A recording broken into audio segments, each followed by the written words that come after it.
There are a lot of people who say, but I tried once or twice and it didn't work out. And so they use that as an excuse not to ever come out again. Guy said, if at first you don't succeed, you're running about average. So if you have come out here with an idea and it didn't work out 2 or 3 times, well, that's all right. You're running about average. You know, I heard something, a jarring question. It says, why is it that people prefer known hells to unknown heavens? You know why? Because it's comfortable, ladies and gentlemen. I remember I was in a service once, and I heard Dr. Johnny Coleman give this example. She talked about a man who had been captured behind the enemy lines in a war and was sentenced to be killed or another option. The captain said to the guy, listen, he said, tomorrow morning at 6 o'clock, you can face the firing squad, or you can go out this door over here. And the guy said, what's out the door? He said, no one knows. All we can tell you is just unknown horrors. He thought, and the next morning he selected the firing squad. After the shots rang out, the captain's secretary said, what's beyond that door? And he said, freedom. But very few people would select to do it because it's unknown. See, a lot of people never live their dreams. A lot of people never do the things they want to do. A lot of people stay on jobs where they're miserable. I read an article called, Is Your Job Making You Sick?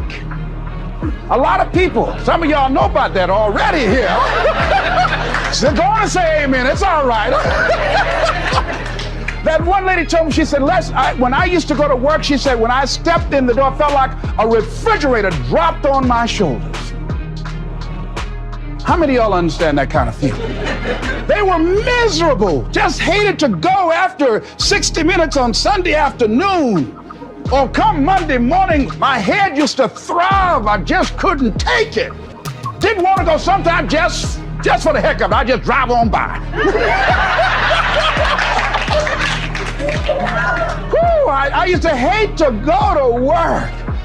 Many of us choose an active living death. Many of us are walking dead. The walking dead. That we're not doing what we want to do. Many of us stay in relationships where we're dying together rather than growing and expanding and living together.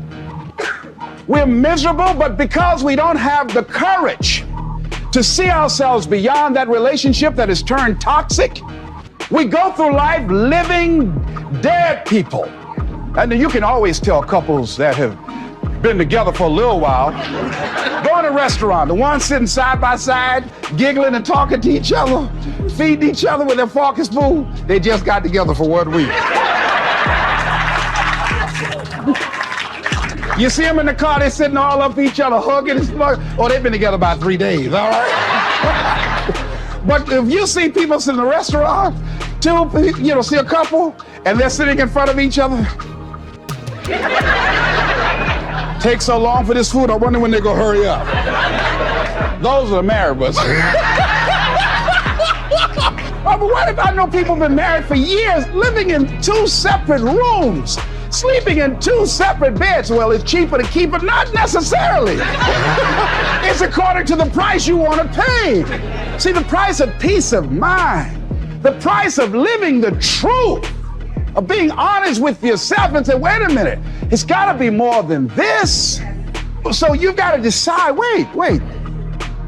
Even if things don't work out, even if I experience defeat or failure, that does not make me a failure.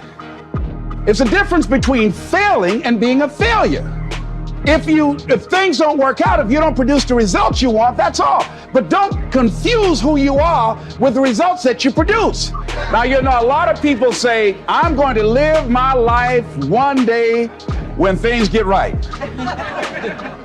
When I get all my bills paid. When I get my feet on the ground. I say, what have you been walking on? See, there are no problem-free moments. A guy named Dimples had a record one time called If It Ain't One Thing, It's Another. And I say if it ain't one thing, it's 12 others. Always something there. I was riding with a friend the other day, and I know this friend of mine who has been working on a job where she's been miserable for a long time. She was telling me about how she was miserable on the job and how she was so unhappy. So I said, if it's that stressful and if it's causing you that much pain, I say, why don't you just quit and do something else? And she said something that really put her in the chorus line with a lot of other people. She said, I would, but. And then I started thinking about that. I said, let me take a poll. So I started talking to other people, and I would ask them what they were doing. And I said, but is that your passion? And they would say, no. I said, then what's your real passion? And they would tell me what their real passion was. Then I said, well, then why aren't you doing what you really want to do? Oh, I can do it, but. And they would continue on. So this word, but just kept on coming up.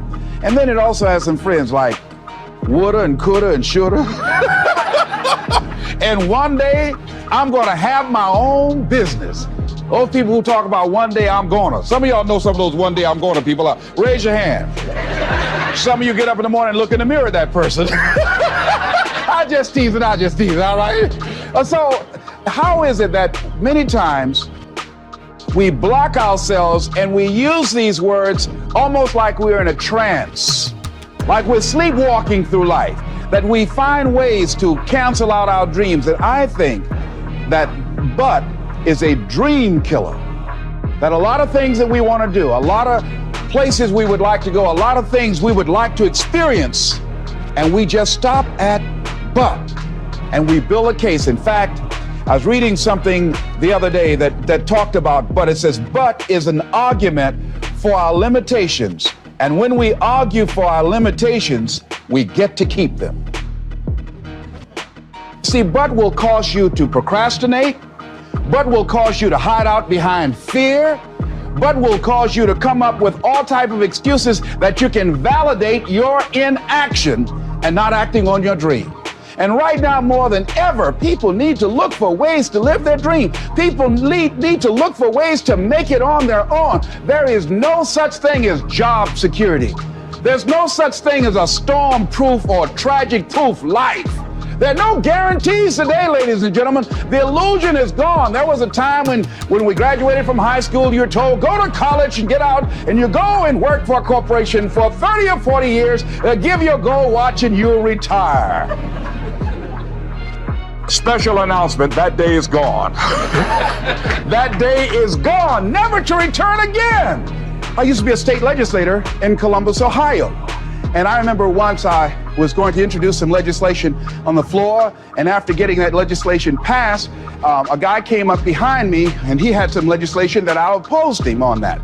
And I was about to stand up to debate this guy, and the guy next to me said, excuse me, don't debate that guy. Why? Do you know who that is? I said, no, that's Wilkowski from Toledo. It's a bad dude. He's a lawyer, Les. That man can debate. I don't care. I'm Les Brown, Mamie Brown's boy.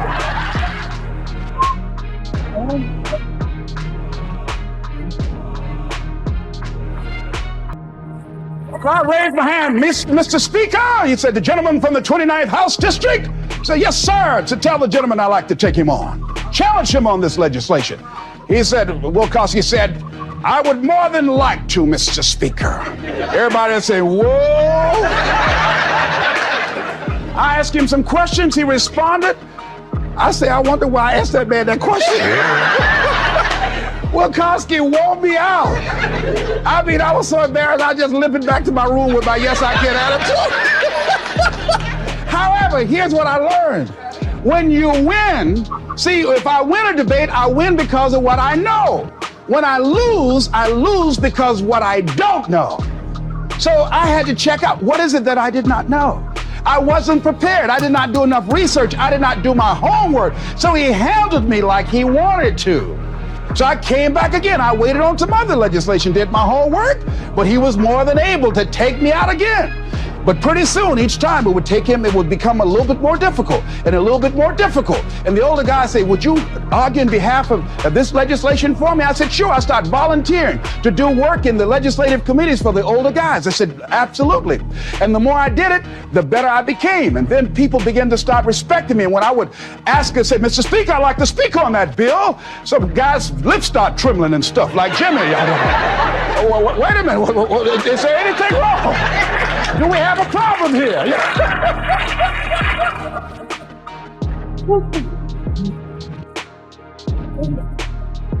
But if I wasn't willing to be humiliated, if I wasn't willing to allow myself to be embarrassed, if I wasn't willing to be debated and defeated, if I wasn't willing to look at it and say, well, I'm just not good as I'm going to be. You know what that lady say, Lord, I ain't what I want to be, ain't what I'm going to be, but thank God I sure ain't what I want.